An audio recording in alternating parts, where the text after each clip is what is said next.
So if you have a chalice near you or in your heart or your mind to light, I will light one here in our home.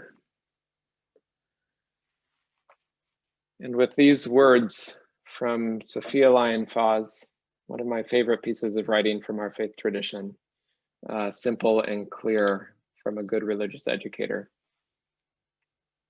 We are resolved to protect the individual freedom of belief. The freedom for which we stand is not freedom of belief as we please, not freedom to evade responsibility, but freedom to be honest in our speech and action, freedom to respect one's integrity of thought and feeling, freedom to question and to investigate, to understand life and the universe in which life abounds, freedom to search anywhere and everywhere to find the meaning of being. That last phrase I like to keep inscribed on my heart, freedom to search anywhere and everywhere to find the meaning of being. And that is the goal of any good religion, any good faith development program, and any good spiritual practice to find truth and meaning in a variety of ways. So I'm going to call on some of our leaders in random order as they appear on my Hollywood Square screens here, and invite them to share a little bit, just a brief explanation of what their group is for those who don't know, and how it relates to nurturing spiritual growth and spirituality. And we'll go around and we should have time for some questions and conversation at the end as well. And if you know others who are interested in this who couldn't be here tonight, this will be on our website under Walden Hill Wednesdays if folks want to view it after as well. So I'm looking at you, Darren Podolsky-Smith, if you would like to begin. All right. Well, my group is the Zen Meditation Group. We call ourselves the UU Zen Meditation Group. And we meet on Tuesdays at 7. And the first thing we do is we sit quietly for 30 minutes. And we're practicing Soto Zen, although I know not everyone's a Soto Zen Buddhist, but the notion of Soto Zen is that we just sit. So there's nothing else. There's no formal practice. There's no method or goal. We're not hoping to achieve anything. We're just being quiet in our body and our mind. And then at 7:30, we talk about, or we do a little chant to organize ourselves, and then we have a reading. Usually we read to each other. I pick some kind of reading, usually about meditation within the Zen tradition, sometimes a little outside of that, other kinds of Buddhist meditation traditions. And usually it's something that can be a little hard to digest. And so we discuss it, and we have really great talks. I think that's the real wonder of this group, is the talks are really great. So a little bit like, it feels to me like sophomore dorm room discussions sometimes, a little more jokey, maybe a little more grown up, fewer fart jokes, but there's some fart jokes too. George Houston's there, so it's very funny. And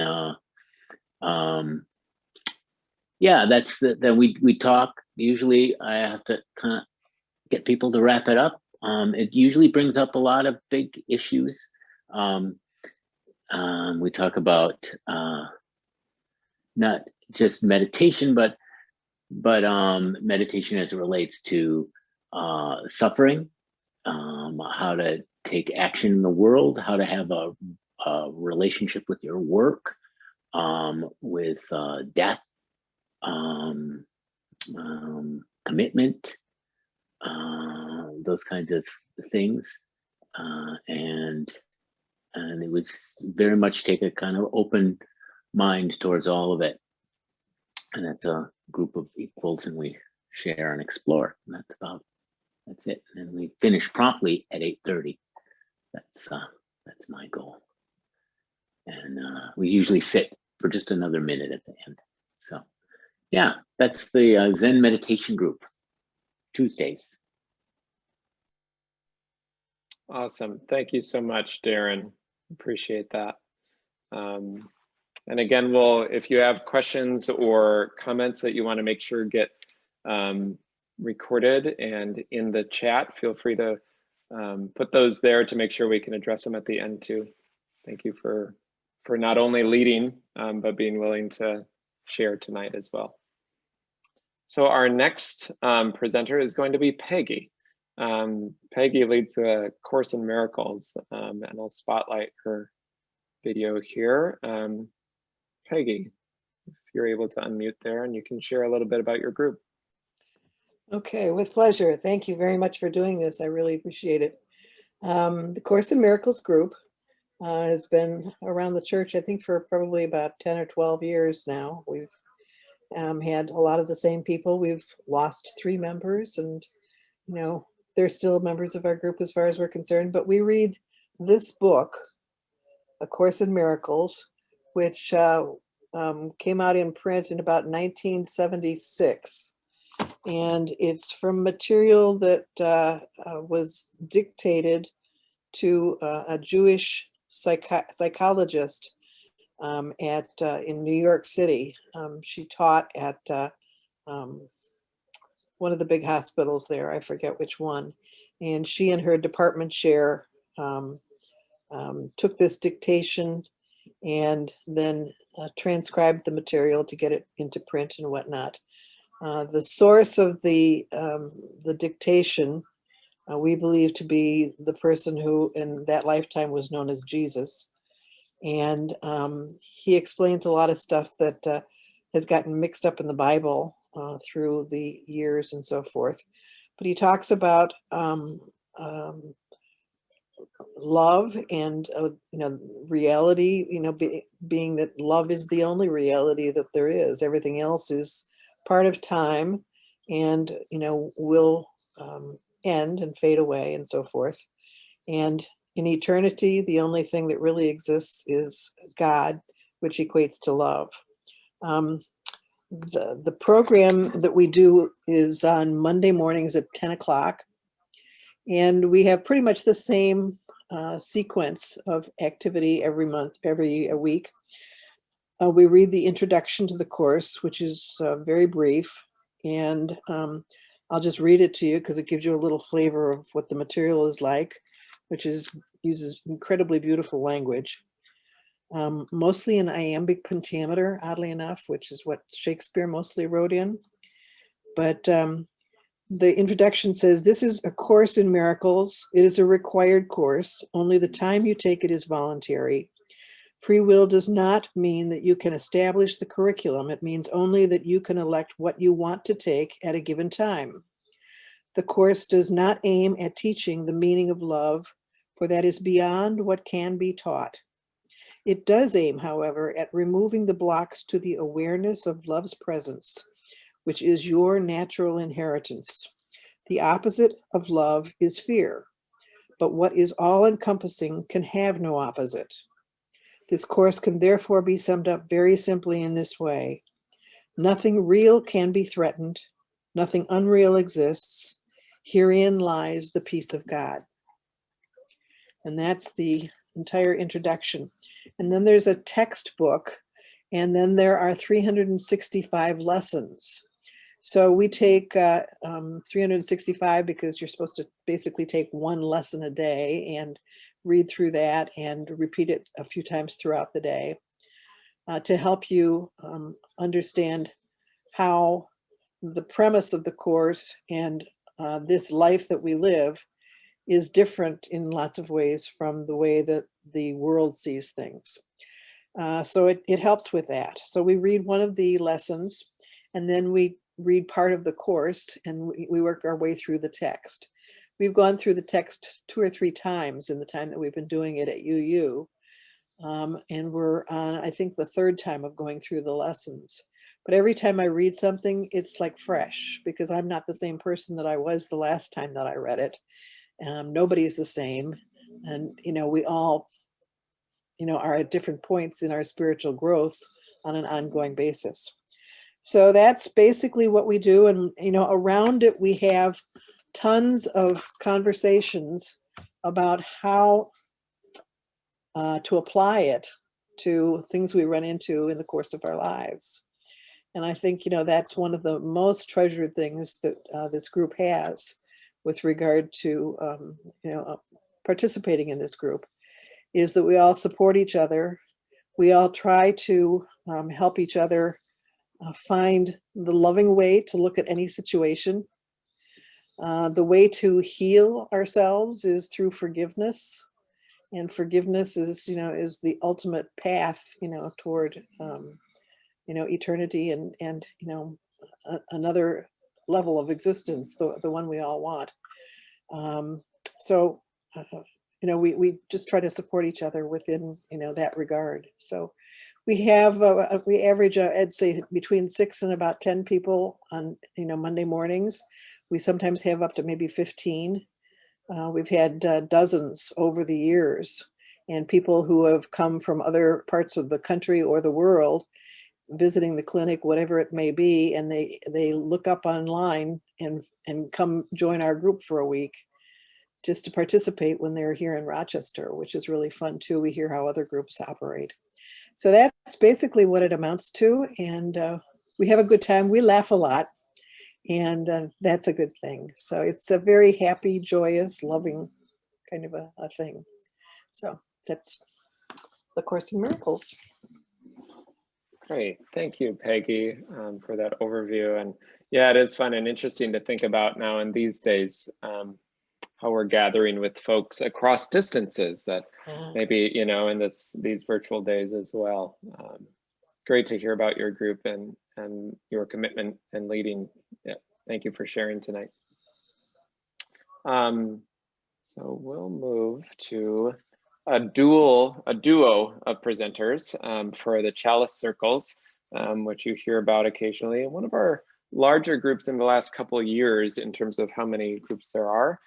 So I invited Maggie and Lisa to share a little bit about Chalice Circles and how it nurtures spiritual growth and spirituality. So I don't know which of you wants to go first, but feel free, up to you. Lisa, do you want to start? Sure, I can start.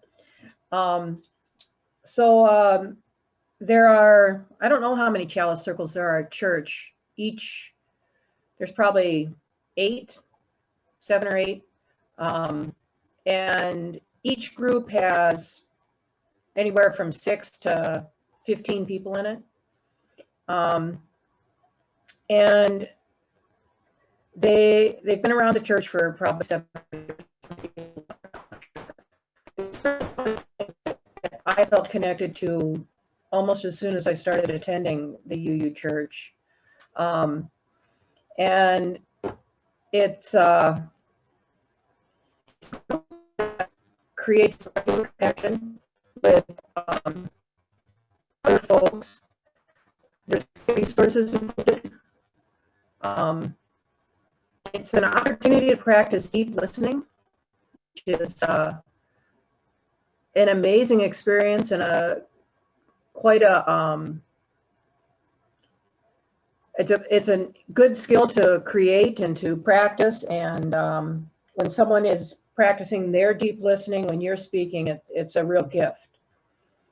And it's a way of getting beyond just my own way of seeing things. We read the same materials, but what other people have to say about it is like, it expands my thinking quite a bit. And for me, it's a commitment to spend time with others in confidence and in trust and with deep listening. So Maggie, why don't you take over here? All right, thanks, Lisa. I've been in a Chalice Circle and the predecessors for over 10 years. Okay. And when I was asked to talk about this, I thought, well, I know what it means to me, but what does it mean to the people in my group? And so I've got a variety of answers or statements from different folks about how the Chalice Circle has helped them grow in spirituality, connects them with other people in the church in a small group. They're safe to speak their beliefs, whatever they might be. They're not alone in their looking at their spirituality. And the deep listening that Lisa talked about is really important. Okay. Chalice Circles help with your spirituality because it leads you to a higher level of thinking and may connect you with the divine, whatever your divine is. It's an individual journey, the spirituality, and you have to keep trudging along in it. But when other people are there and you're deep listening to them, you may find other paths that might appeal to you. Okay.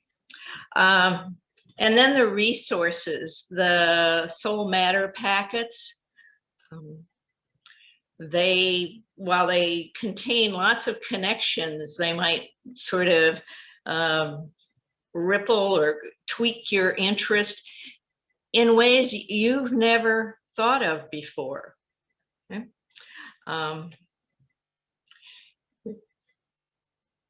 And one of the people said, change is hard, but growth is good. And for many people in the Chalice Circles, this deep listening, really listening to other people, is an amazing way to grow your own spirituality. And I agree with that. That's one of the things I've gained from the Chalice Circle.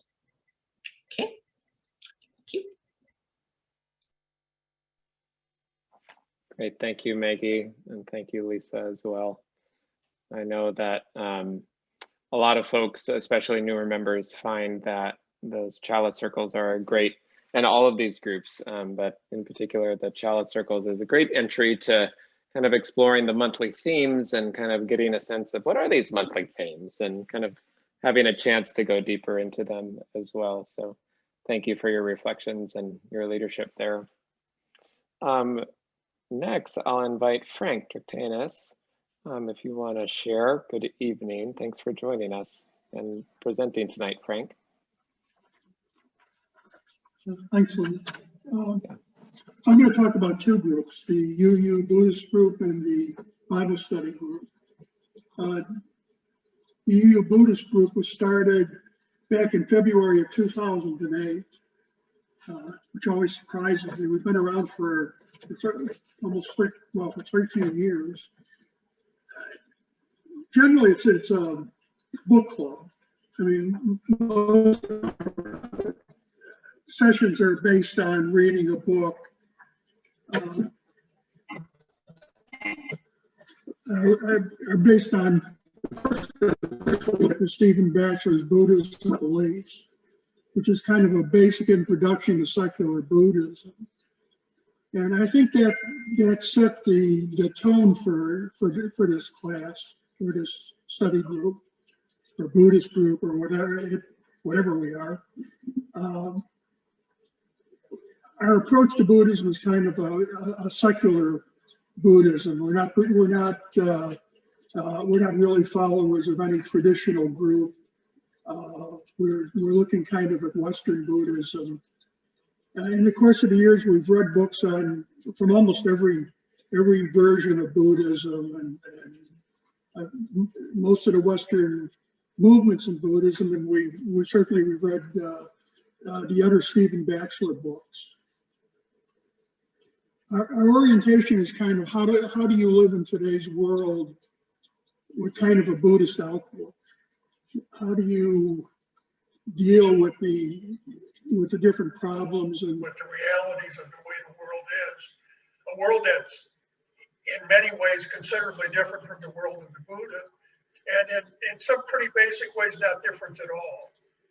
So how do you balance this approach from a philosophy 2,500, developed 2,500 years ago, with a way of life that fits pretty well into today's increasingly dystopian world? Since the pandemic started, we've been doing the meetings on Zoom, and we've changed the orientation a little bit.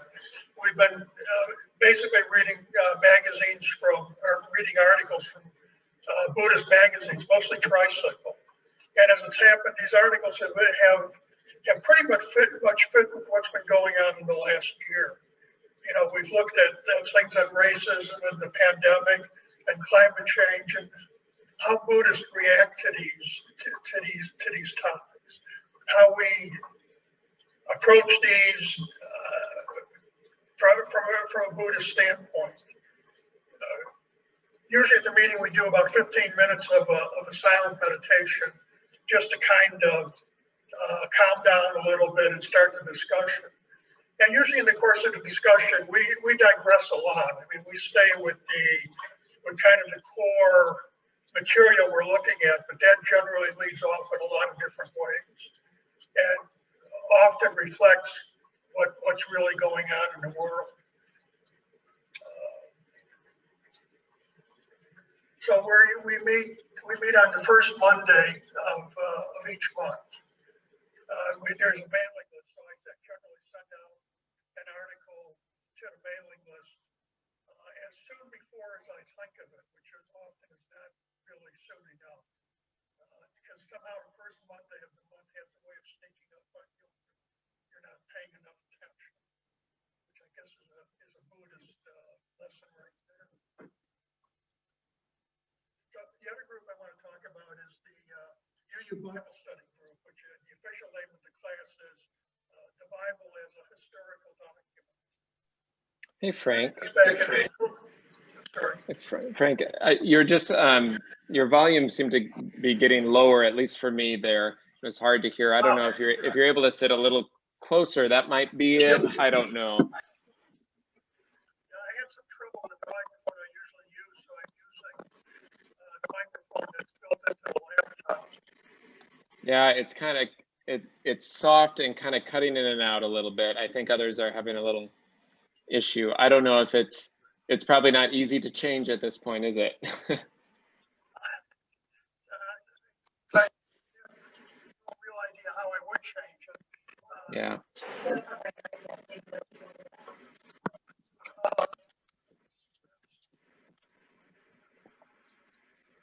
Well, I'm going to make a recommendation here. Since we're mid between your two groups, Frank, I'm going to switch to our next speaker, and then we'll come back to you and see if you're able to figure anything out or if something's better. Does that sound all right? Okay, that's a good idea. I think I can. Okay. Great. Yep. So I'll remove the spotlight there. So thank you, but about the Buddhist meditation group or the Buddhist group, and we'll hear soon about the Bible group. But first, we'll go over to Anne Black-Sinak, who has a few groups to speak about. So Anne, if you were ready and willing to share, thank you for joining us tonight. Sure. I have 4 groups actually. The first is the Chosen Faith Study Group. It's been meeting for longer than I've been part of it, and I want to say going on 20 years. It meets generally the 4th Monday of the month. And the idea of the group is that we are reading books and papers and seeing things that relate to our faith directly. Right now, we're reading the book Conflagration by John Burens, which deals with the transcendentalists and their history, and the history in the faith. It's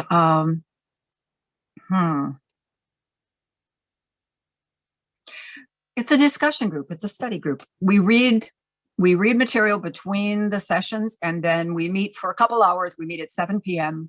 on Sunday evening. Well, in generally Monday evening. So this month we met on Sunday. And we talk about what we've read. So it's truly a study group. The Principle 4 discussion group, I actually went back and found something I put in a newsletter ages ago. That group is right about 10 years old. It grew out of Reverend Sinkford's push for the language of reverence, the revival of the language of reverence within Unitarian Universalism. And the idea being that, at least from my point of view, is that as most of us come in from outside faith, and we come from other faiths, and there are words that are hot button words for us. The word God is a good one. And there are many, many others, but words that when we hear them, a little ping goes off, and we sometimes react defensively, or we just go, this can happen in a service, it can happen in a conversation, it can happen any place in our lives. So what we have is we have a cookie jar. I won't get down the cookie jar. I actually did bring it home finally. We have a cookie jar that normally lives in the hearth room on a shelf. And in that cookie jar, people can put words on little slips of paper. Once a month, we select a word out of the cookie jar. And then we live with that word in whatever way we choose for the next month. You can approach it from an academic point of view. You can literally live with the word. You can do anything you want with it. And then we come back together at the end of the month and we talk about it. The idea being that hopefully through this work, these words will not have the same, we won't react to them the same way. And we'll get a better feel for what that word means in terms of the UU faith. The Principle 4 group meets on the 4th Sunday of the month at 7 p.m. Except for November and December, when we generally meet once and frequently do something different. The third group is the Creative Spirits group, which actually grew out of Artist's Way study that we've done several times. And we did have an ongoing Artist's Way group. And in 2016, we changed the name to Creative Spirits. We meet on the third Thursdays. We meet from 6:30 to 8:30. And we've been using the Soul Matters material as a focal point. But the idea of the group really is that we approach our spirituality and we get to our spirituality through different ways. And our way is through creativity. So we meet, I've been told that for some, this is almost like being in a chalice circle, but it's a chalice circle with art. So we get together, we light a chalice just like we do any other time. We share much like we would in a chalice circle, and we have some sort of either art technique or project that we work on together. And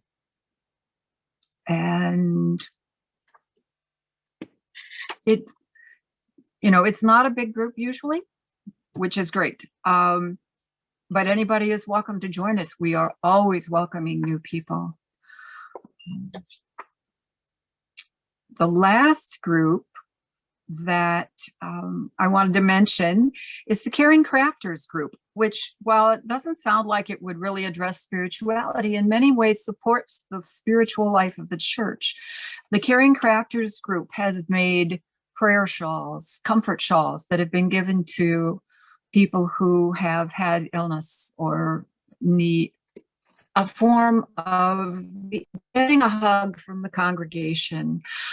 People have made scarves for, the siding with love scarves. We've made a lot of those.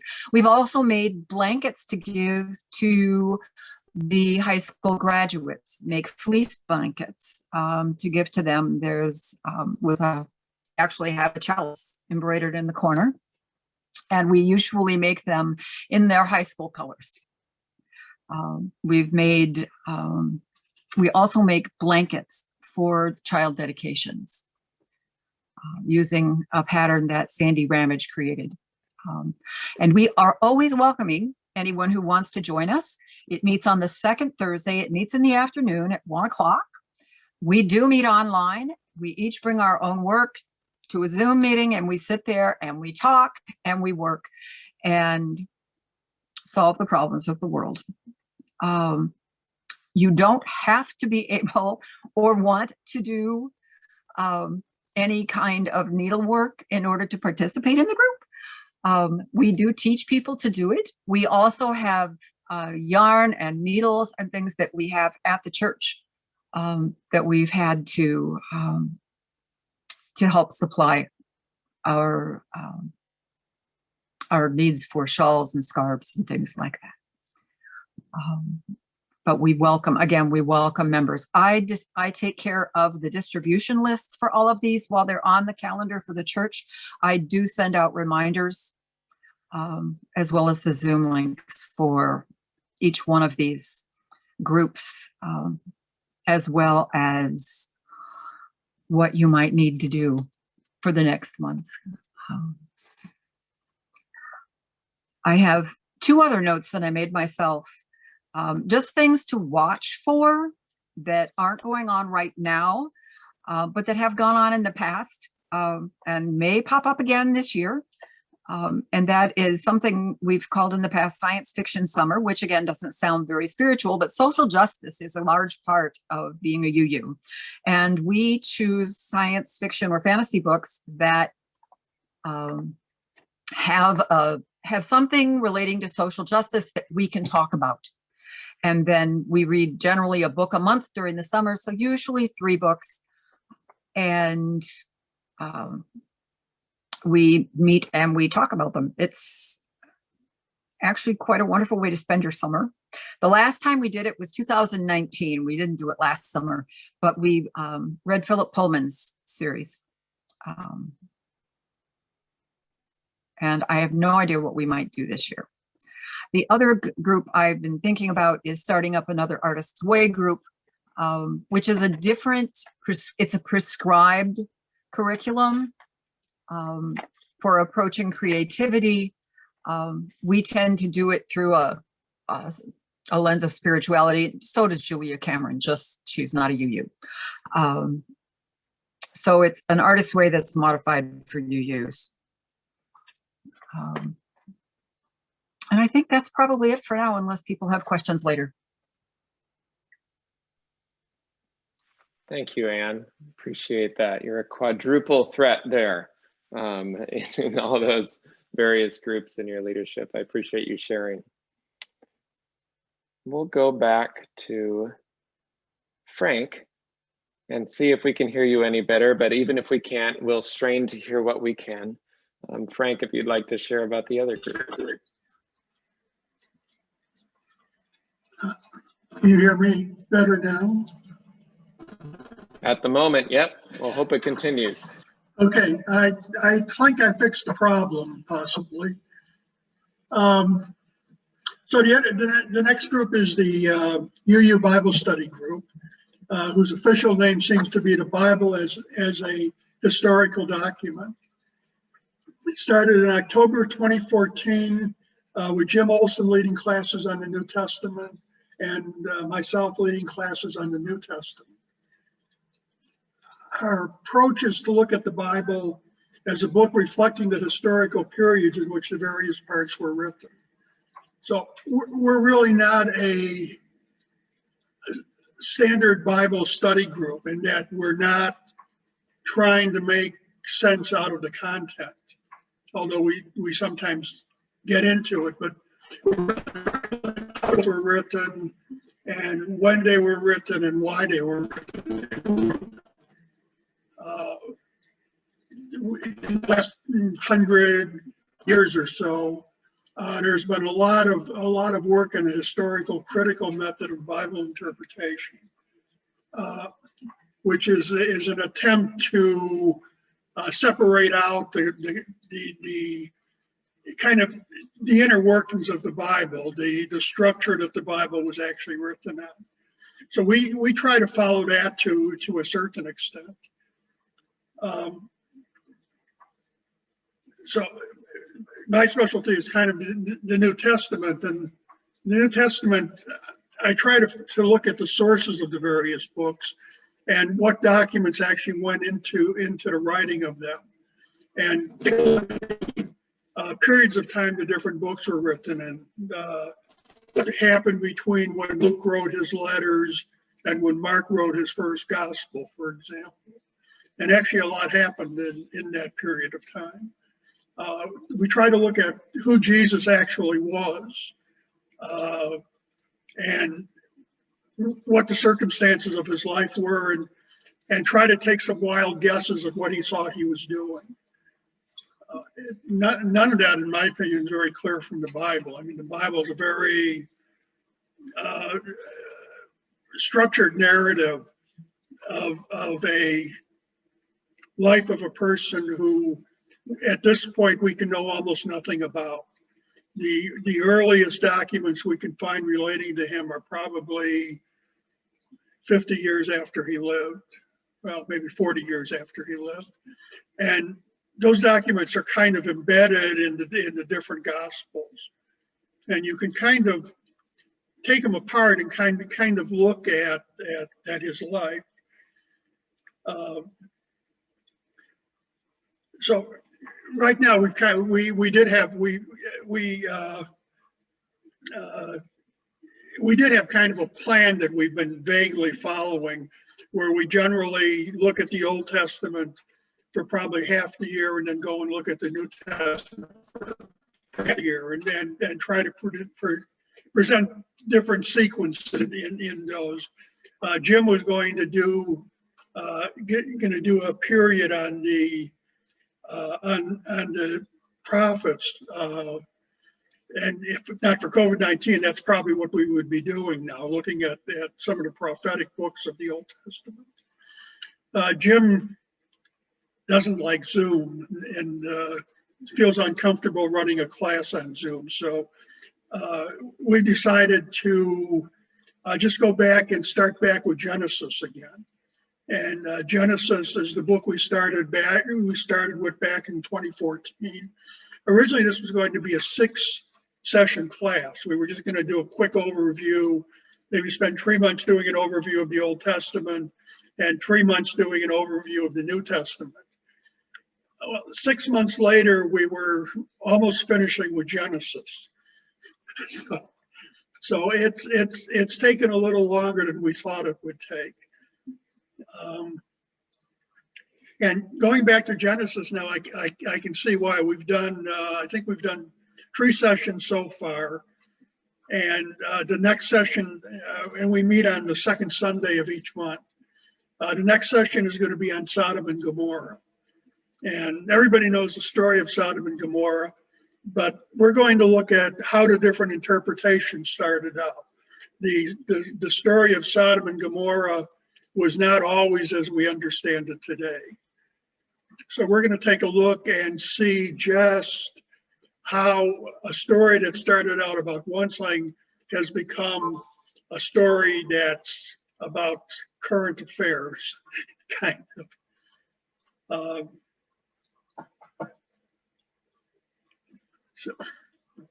So my wife is making motions at me. So anyway, if you want to hear more about this, we meet on the second Sunday, and it's by Zoom. And if you drop me a line, I'll send you an email link to the class, and I think it's in that class list on the website. Well, I hope you could hear me on that. If you couldn't hear my first one, it was brilliant, but sorry. That's great, Frank. We could hear you this time. Thank you for sharing. I appreciate it, and appreciate your leadership in those groups as well. Well, we're just perfect timing pretty much. We're right at our official kind of ending time. But I think Amy's able to stick around for a minute or two if there are any follow-up questions, and for anyone who's able to stick around or if you have something to ask. In the chat, I'm sending you quickly a link. You don't have to really click on it unless you want to, but the link is just to our website. So if you go to our website, there are banners across the top, and if you click on or hover over faith development and go down to adult faith development, there's a list of many of these groups. Not all of not everything exhaustively is in there. As you might imagine, like many things, we were planning a whole big website overhaul and update last February, and then other things happened, and that got pushed off as not a priority at the moment. So we continue to try to update things, but if you have any interest in these groups or interest in other groups or starting new ones, feel free to reach out to Amy Nelson or myself, or just contact Erica in the office, our administrator, as an easy contact point, and she'll make sure you get connected. You can contact any staff, and we can connect you with these presenters tonight or other folks that have participated in these groups too. So I am going to go away here and turn it over to Amy. But thank you to our presenters tonight, and for those who came tonight as well, for sharing and for continuing to nurture the spirituality of our folks. It's great to see you all. Thank you. Amy.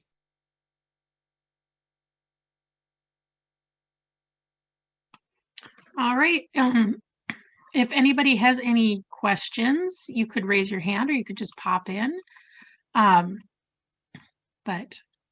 I don't know. I saw there was one question in chat. So, but if not, I'm okay with that too. I have another meeting coming at 7:30, so which is actually about faith development. And for those of you who don't know, last year they added 5 hours to my schedule right around the time everything went crazy to help coordinate the adult faith development. So if you have questions, comments, concerns, ideas, just let me know. I mean, part of the reason was we have so many different groups, which is fantastic, that, you know, it kept going to Luke, and I'm like, you know, why don't you let me coordinate that stuff as part of my job? You kind of have your hands full. So the hope is eventually, you know, to get back to that full-time faith development position that can coordinate that lifespan. So, all right. Well, if there isn't anything else, we will call it good tonight. And thank you, everybody. We'll see you next week.